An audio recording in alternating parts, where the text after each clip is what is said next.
আজকে বাংলাদেশে জুলাই এবং আগস্ট বিপ্লব চলাকালীন সময় সংগঠিত মানবতা বিরোধী অপরাধের দায়ে আসামি শেখ হাসিনা, আসামি আসাদুজ্জামান খান কামাল, আসামি চৌধুরী আবদুল্লাহ আল মামুনের বিরুদ্ধে মানবতা বিরোধী অপরাধের দায়ে অপরাধকে আমলে গ্রহণ করা হয়েছে।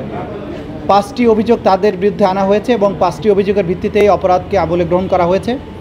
আমরা বিস্তারিত তথ্য প্রমাণাদি আদালতে তুলে ধরেছি, যেটা লাইভের মাধ্যমে আপনারা এবং গোটা জাতি এটা শুনেছেন। আমি সেদিকে যাচ্ছি না। আমি শুধু একটি কথা বলতে চাই যে এই বিচার কোনো প্রতিশোধের জন্য নয়, এটা হচ্ছে ভবিষ্যতের জন্য একটা প্রতিজ্ঞা এবং আগামী প্রজন্মকে নিরাপদ একটি বাংলাদেশ উপহার দেয়া। আমরা বলেছি এই বিচার হবে আবেগ শূন্য, প্রমাণ নির্ভর, তথ্য নির্ভর, নিরপেক্ষ এবং ন্যায় বিচার। সেটি এনশিওর করার জন্য আমরা দেশবাসীর এবং সংশ্লিষ্ট সকল পক্ষের সহযোগিতা কামনা করি। বিচারের মাধ্যমে একটা সমাজে শান্তি এবং স্থিতিশীলতা প্রতিষ্ঠিত হয়।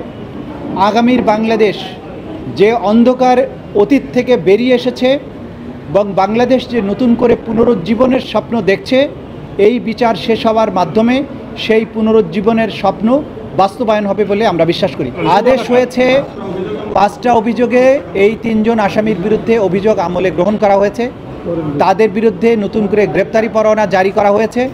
আগামী 16ই জুন অর্থাৎ ঈদের ছুটির পরে 16ই জুন আসামিদের উপস্থিতি এবং আসামিদেরকে গ্রেপ্তার করে হাজির করার জন্য নির্দেশ দেওয়া হয়েছে। ওই দিন যদি আসামিরা উপস্থিত হন তাহলে সেদিন থেকে আনুষ্ঠানিক বিচারের প্রক্রিয়া শুরু হবে। যদি আসামি কেউ অনুপস্থিত থাকেন, আইন অনুযায়ী তাদেরকে অনুপস্থিত ঘোষণা করার একটা ব্যাপার থাকবে, সেটাও সেদিন আদালত যথাযথ আইন প্রক্রিয়া অনুযায়ী সেদিন ঘোষণা করবে।